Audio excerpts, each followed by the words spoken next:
Sarah Jenkins walked into the large courthouse on Monday morning. The sun shone through the tall windows, lighting up her expensive blue suit. She carried a black leather bag that cost more than most people earn in a week. Her high heels clicked on the marble floor as she moved with the confidence of someone who rarely lost. "Morning, Miss Jenkins," said the security guard with a smile. Sarah barely nodded in return. She was too busy thinking about today's case. She had been a lawyer for 8 years now.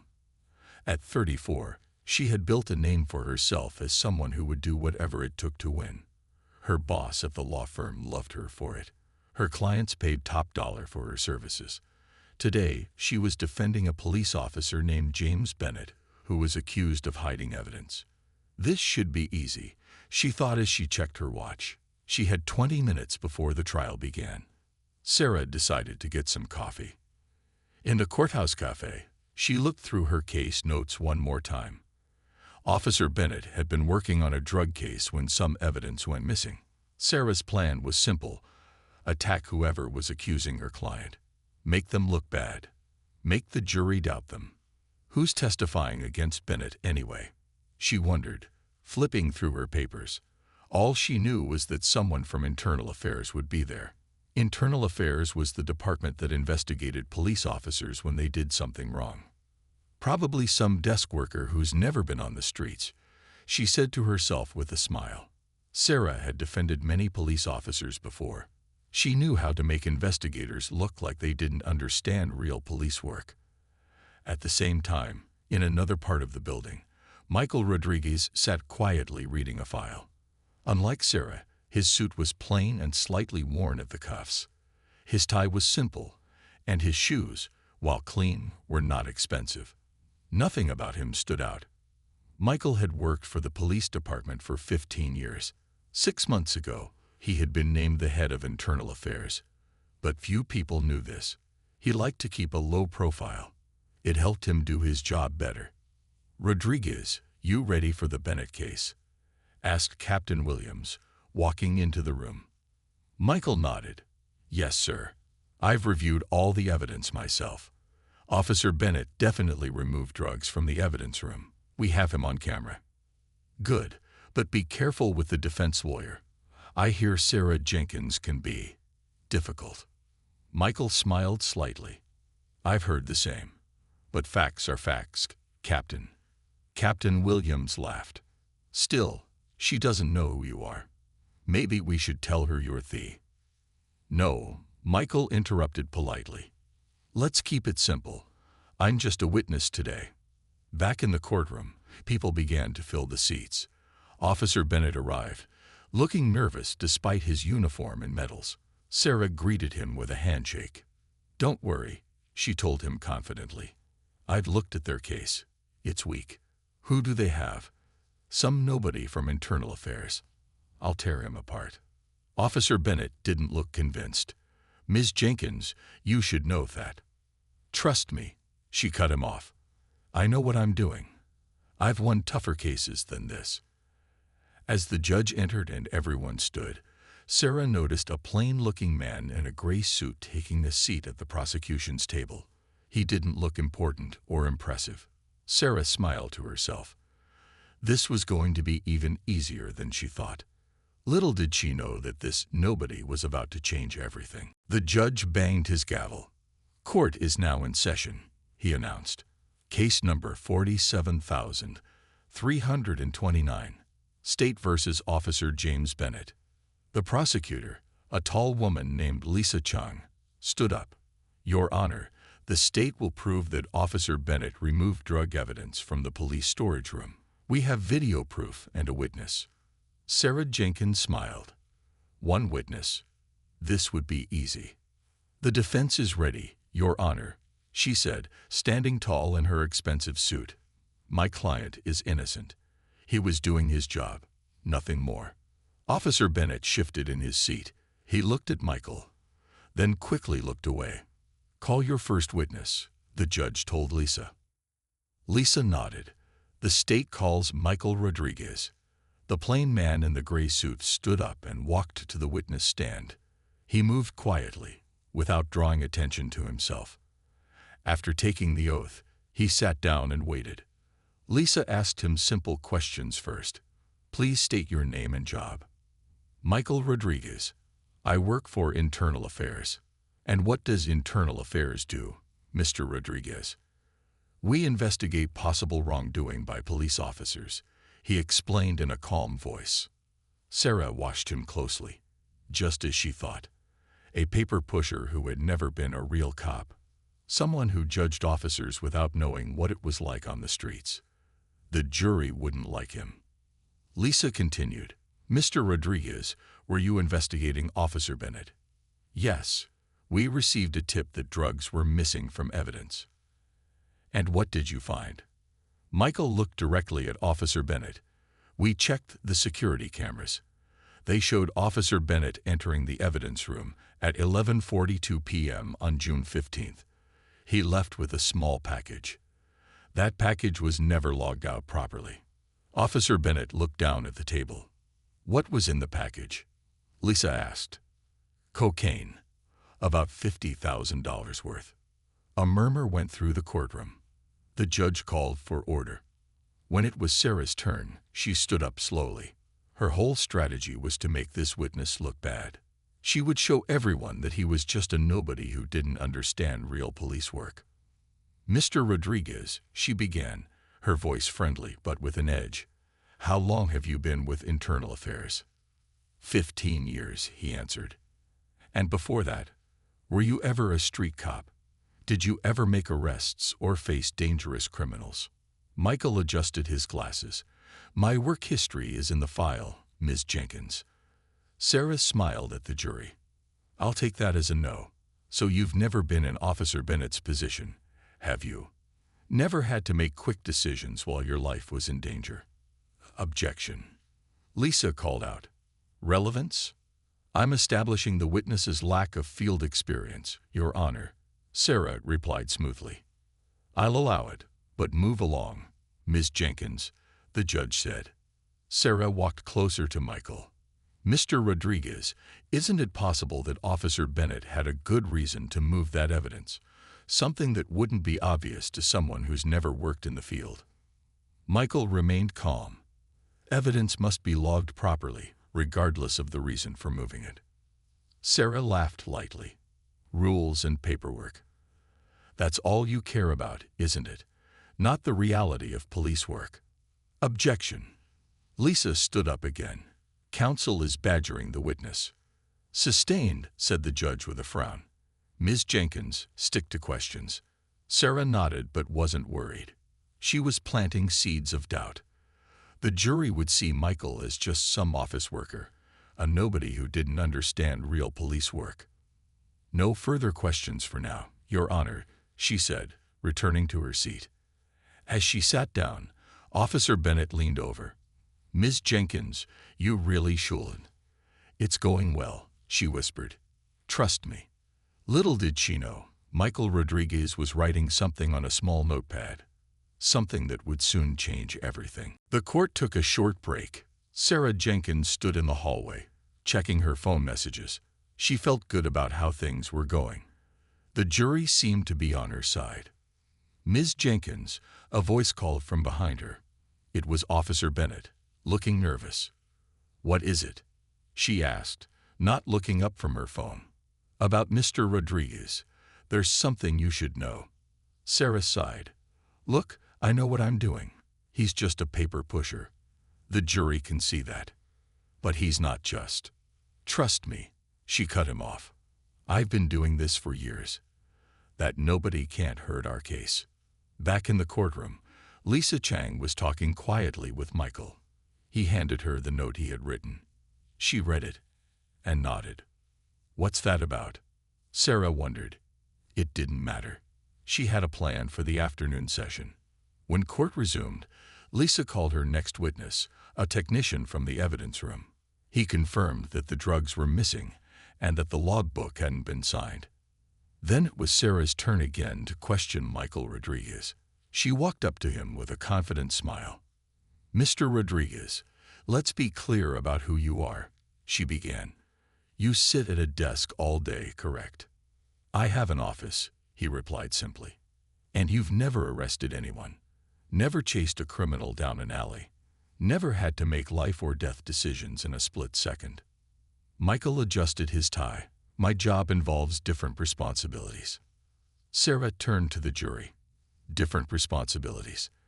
Like judging real police officers from the safety of your desk. Objection.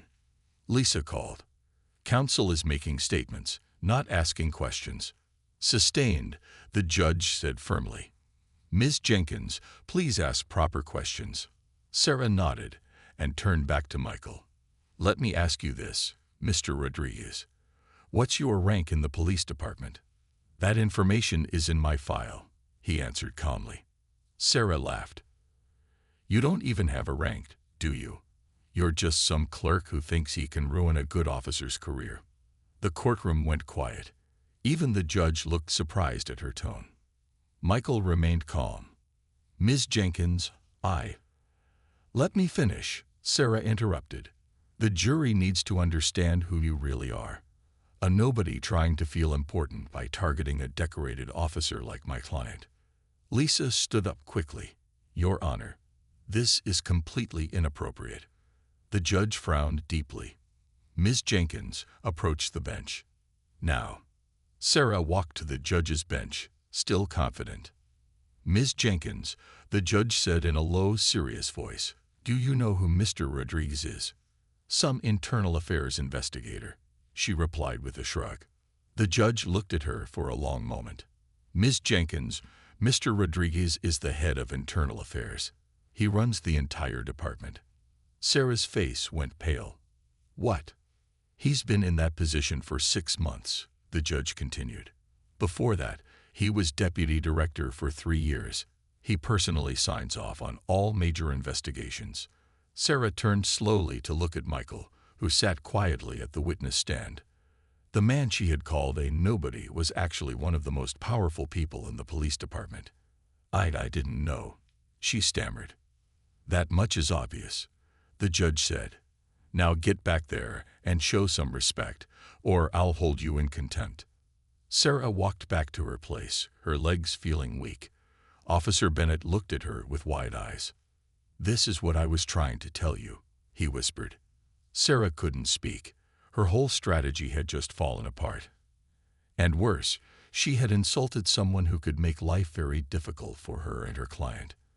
As Michael watched her from the witness stand, his face showed no anger, no triumph, just the patient look of someone who was used to being underestimated. Sarah Jenkins sat at the defense table, her mind racing. How could she fix this mess? She had just insulted the head of internal affairs in front of everyone. Her face felt hot with shame. Your Honor, she said, standing up slowly, may I continue my questions? The judge nodded, watching her closely. Sarah approached Michael again, but her confident walk was gone. Mr. Rodriguez, I apologize for my unprofessional comments. I wasn't aware of your position. Michael nodded slightly. No problem, Ms. Jenkins. Sarah tried to think clearly. Her old plan was ruined. She needed a new approach fast. Mr. Rodriguez, could you explain more about the evidence against my client? This was safer ground. Maybe she could still find holes in the case. As I said before, we have video of Officer Bennett taking the package, Michael explained. The timestamp shows 11:42 p.m. No log entry was made. The drugs were never found. Sarah nodded. And could there be any reason a police officer might need to move evidence without logging it? In an emergency, perhaps, Michael admitted. But Officer Bennett never reported any emergency, and the drugs are still missing. Sarah felt her case slipping away. She glanced at Officer Bennett, who was looking more nervous by the minute. No further questions at this time, she said. As she returned to her seat, she whispered to her client, Why didn't you tell me who he was? I tried, Bennett whispered back. You wouldn't listen. The prosecutor, Lisa Chung, stood up with a slight smile. The state would like to present Exhibit C, Your Honor. An officer brought in a TV on a rolling stand. Lisa played a video that showed Officer Bennett clearly taking a package from a shelf and putting it inside his jacket. The time stamp showed 11:42 p.m., just as Michael had said. Sarah's heart sank. The evidence was strong. She had been so focused on attacking Michael that she hadn't paid enough attention to the facts of the case. When court ended for the day, Sarah gathered her things quickly. She wanted to leave before facing anyone. But as she headed for the door, she heard a voice behind her. "Ms. Jenkins, do you have a minute?" It was Michael Rodriguez. Sarah stopped, took a deep breath, and turned around. "Mr. Rodriguez, I want to apologize again for my behavior," she said, looking at the floor. "Let's walk," he said, heading toward the hallway. They walked side by side in silence for a moment. "Why do you dress like that?" Sarah finally asked. "I mean, you're the head of internal affairs. You could wear nicer suits, have a better office." Michael smiled slightly. "I find people reveal more when they think I'm unimportant, when they underestimate me." Sarah felt her face turn red again. "People like you, Ms. Jenkins," he continued. "You saw my plain suit and decided I was a nobody. You didn't bother to check my file properly." "That was a mistake," Sarah admitted. "Yes," Michael agreed. "But you know what? We all make mistakes, even your client." Sarah looked at him sharply. "What do you mean?" "Officer Bennett isn't a bad person," Michael said quietly. "He made a mistake, a big one. But it's his first offense. So what are you saying?" Michael stopped walking and faced her. "If he pleads guilty and returns the drugs, I'll recommend a lighter sentence. No prison time." Sarah stared at him in surprise. "Why would you do that after how I treated you?" "This isn't about you or me," Michael said simply. "It's about justice. Bennett did something wrong, but he doesn't deserve to have his life ruined." As Michael walked away, Sarah stood frozen in the hallway. This man she had called a nobody was showing more compassion than she had expected. And more wisdom, too. She had a lot to think about before tomorrow's court session, and a difficult conversation ahead with her client. That evening, Sarah sat in her office with Officer Bennett. The city lights twinkled outside her window as she explained Michael's offer. "No prison time?" Bennett asked, his eyes wide. "He really said that?" Sarah nodded. "Yes, but you would have to return the drugs and plead guilty. You'd lose your job as a police officer." Bennett looked down at his hands. For a long time, he didn't speak. "James," Sarah said, using his first name for the first time, "I need to know the truth. Did you take those drugs?" Bennett's shoulders dropped. "Yes," he whispered. "I did." Sarah felt a mix of emotions. Disappointment, but also relief at finally hearing the truth. "Why?" she asked. "You had a good career." Bennett rubbed his face with his hands. "My brother," he said. "He owes money to some bad people. They were going to hurt him if he didn't pay. I thought I could sell the drugs and give him the money." Sarah shook her head. "That was a terrible plan." "I know," Bennett admitted. "I panicked. My brother was desperate. I didn't know what else to do." Sarah thought about what Michael had said, about mistakes and justice. "Did you sell the drugs?" she asked. "No," Bennett said quickly. "They're still hidden in my garage. I couldn't go through with it." Sarah took a deep breath. "Then you should take the deal. Return the drugs, plead guilty, and avoid prison." "But my career—" "Your career as a police officer is over," Sarah said firmly. "But you won't be in prison. You can start over. Do something else with your life." Bennett nodded slowly. "Okay, I'll take the deal." The next morning, Sarah arrived at court early. She wanted to speak with Michael before the session began. She found him in the hallway, reviewing some papers. "Mr. Rodriguez," she called. He looked up. Today he wore the same kind of simple suit, but Sarah saw him differently now. "My client wants to accept your offer," she said. "He's ready to return the drugs and plead guilty." Michael nodded. "Good. I'll talk to the prosecutor." "Why are you doing this?" Sarah couldn't help asking. "After how I treated you in court." Michael looked at her for a moment. Ms. Jenkins, in my job, I see the worst of people. Officers who abuse their power, who break the law they swore to protect. But I also believe in second chances, even for people who call you a nobody. Sarah asked with a small smile. Especially for them, Michael replied. They often have the most to learn. Sarah felt herself blush again. I deserved that. Perhaps, Michael said. But let me ask you something. Why did you become a lawyer? The question caught Sarah by surprise. To win cases, she said automatically. Michael raised an eyebrow. Really? That's the only reason. Sarah thought back to law school, to her early dreams. No, she admitted. I wanted to help people, to fight for justice. And somewhere along the way, winning became more important than justice. Michael said. It wasn't a question. Sarah couldn't argue with him. He was right. In the courtroom, everything moved quickly. Bennett returned the drugs. He entered his guilty plea. The judge accepted the deal recommended by the prosecution. Probation, community service, no prison time. As Bennett thanked her afterward, Sarah felt strange. She had lost the case, but somehow it didn't feel like a failure. Justice had been served. Her client would pay for his mistake, but get a second chance. As she packed up her briefcase, she noticed Michael watching her from across the room. He gave her a small nod of respect. Perhaps, Sarah thought, she had learned something valuable from the nobody after all. 3 weeks passed. Sarah Jenkins sat at her desk, looking at a pile of new cases.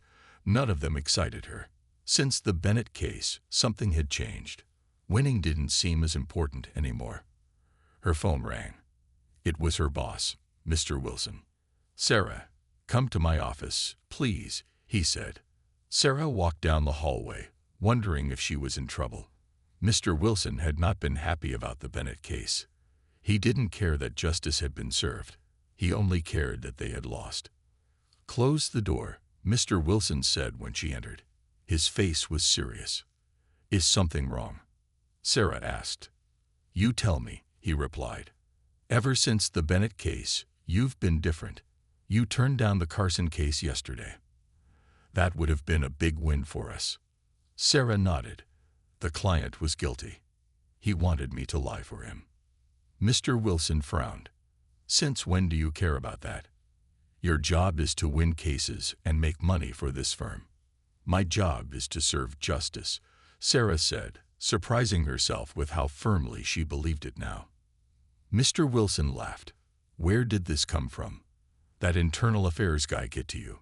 Sarah thought about Michael Rodriguez and his simple suit, about how he cared more for doing the right thing than for appearances. Maybe he did, she admitted. Well, figure it out, Mr. Wilson said. Either get back to your old self or find another job. As Sarah left his office, she knew she had a big decision to make. Could she go back to the lawyer she used to be? Did she even want to? Later that day, Sarah was surprised to receive a call from Michael Rodriguez. Ms. Jenkins, he said, I have a case I'd like to discuss with you. They agreed to meet at a small cafe near the courthouse. When Sarah arrived, Michael was already there, sitting at a corner table. He still wore his plain suit. Thank you for coming, he said as Sarah sat down. I was surprised by your call, Sarah admitted. What kind of case do you want to discuss? Michael slid a folder across the table. We've uncovered some serious problems in the police department. Officers taking bribes, planting evidence, targeting innocent people. Sarah opened the folder and saw photos, reports, and statements. This is big, she said. Yes, Michael agreed. And we need a lawyer to help the victims. Someone who can stand up against the police department and fight for justice. Sarah looked up from the folder. And you thought of me. After how I acted in court. Michael smiled slightly. You made a mistake. But in the end, you did the right thing. You helped Bennett tell the truth and take responsibility. That's not how my boss sees it, Sarah said. He thinks I failed. What do you think? Michael asked. Sarah thought for a moment. I think I'd finally did my real job as a lawyer. Michael nodded. That's why I'm here.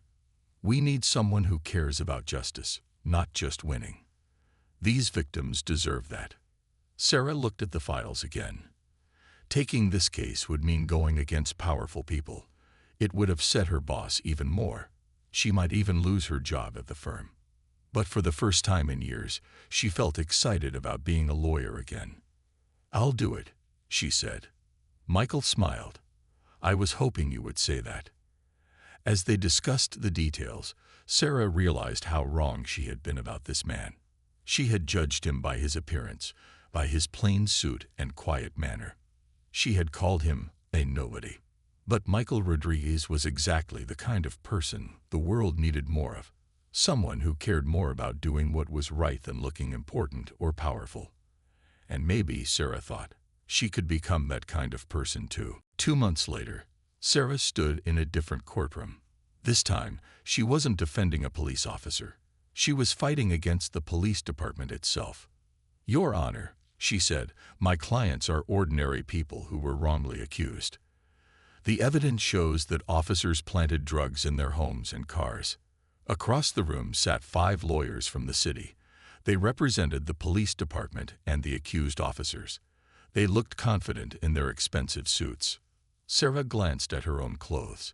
She had stopped wearing designer outfits.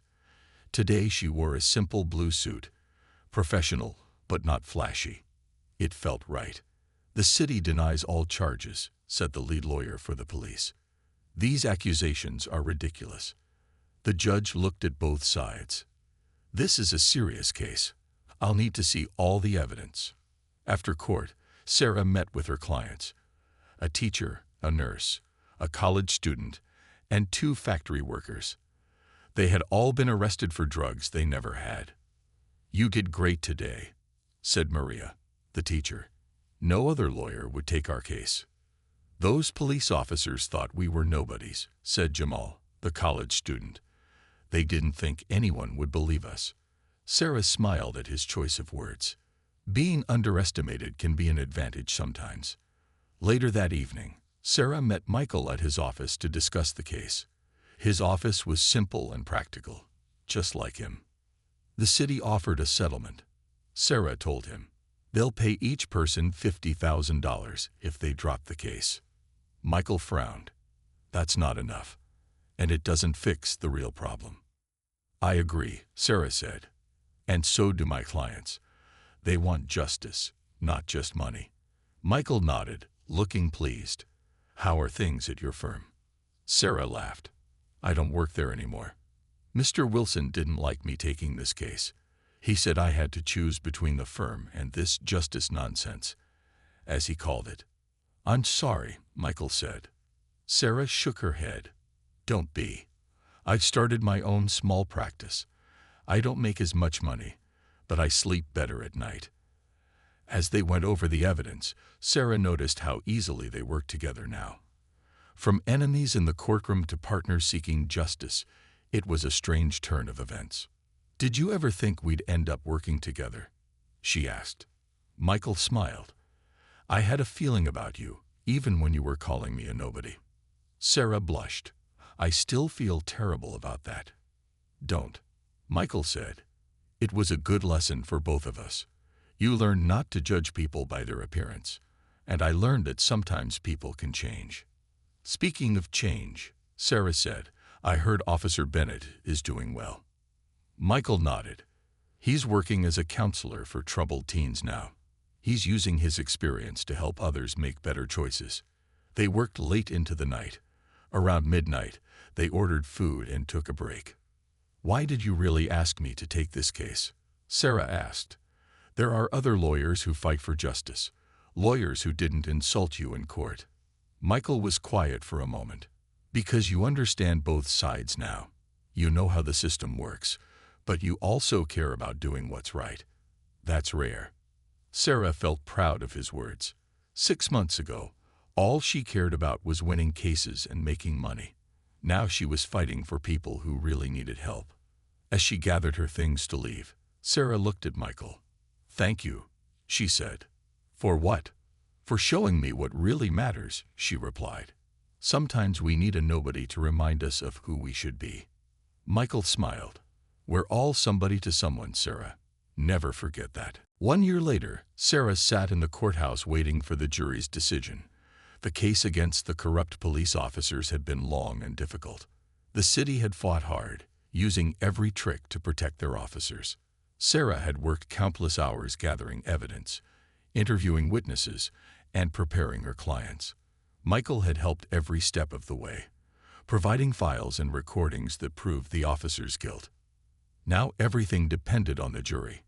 Sarah looked around the courtroom. Her clients sat nervously in the front row.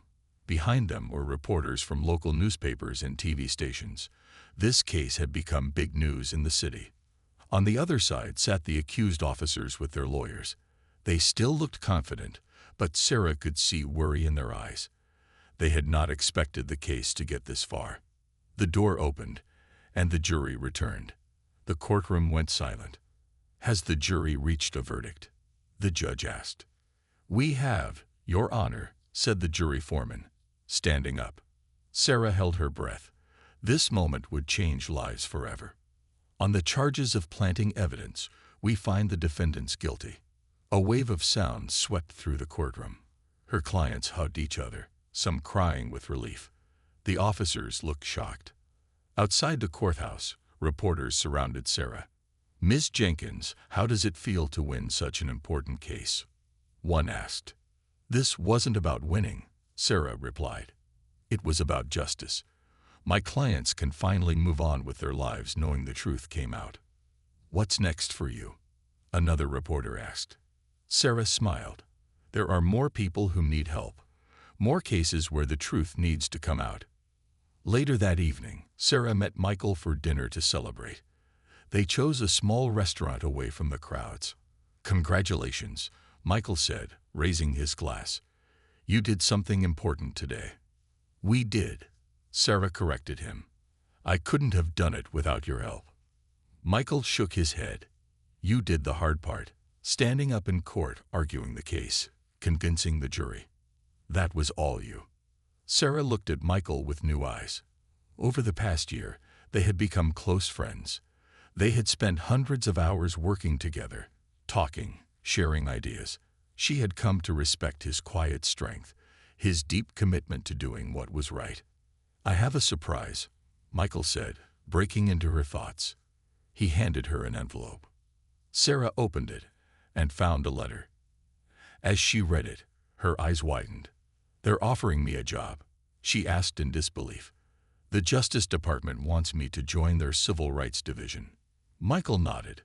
They were impressed by your work on this case. They need lawyers who care about justice more than winning. Did you recommend me? Sarah asked. I might have mentioned your name, Michael admitted with a small smile. But they made the decision after watching you in court.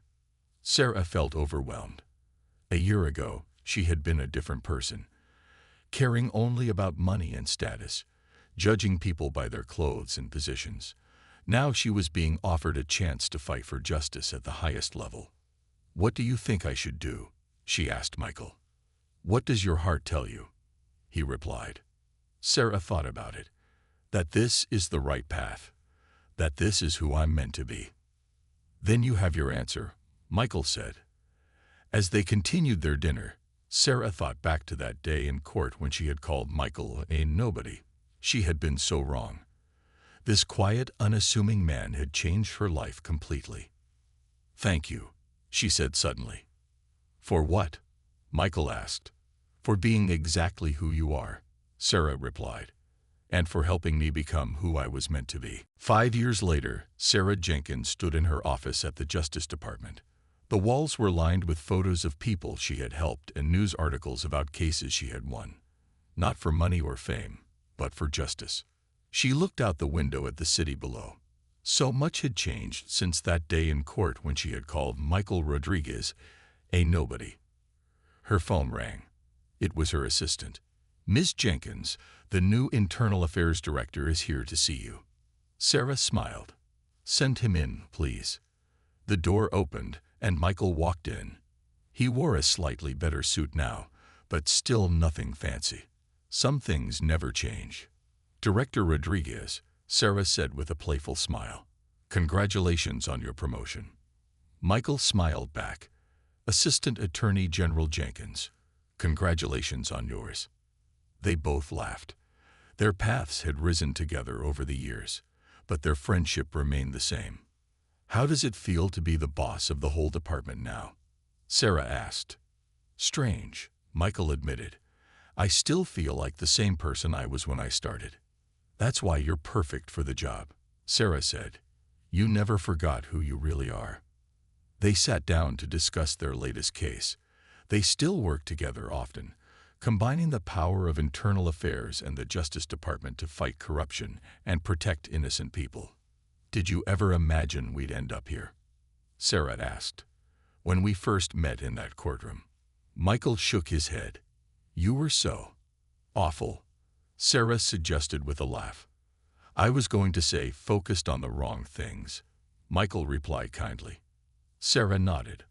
I was. I thought success meant winning cases and making money.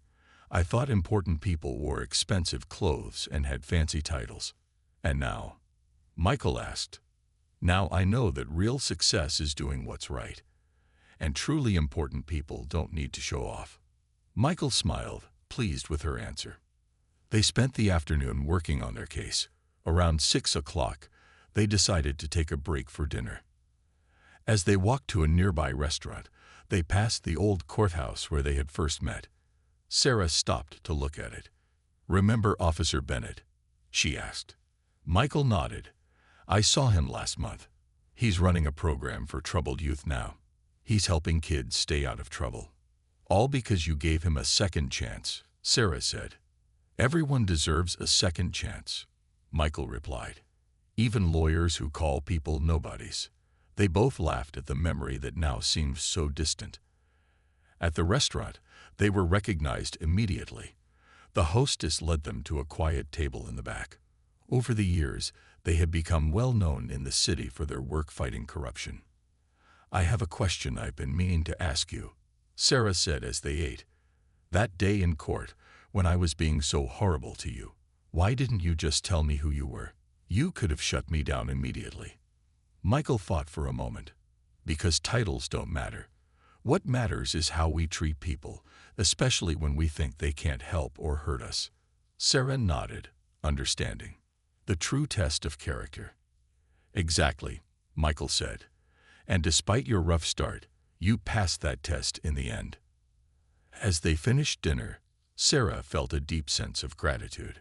Her journey from that arrogant lawyer to who she was now had been long and sometimes difficult, but it had been worth it. You know, she said as they left the restaurant, I'm glad I called you a nobody that day. Oh, Michael raised an eyebrow. Why's that? Sarah smiled. Because it taught me that there's no such thing as a nobody. Every person has value, has a story, has something to teach us. I just needed to learn how to see it.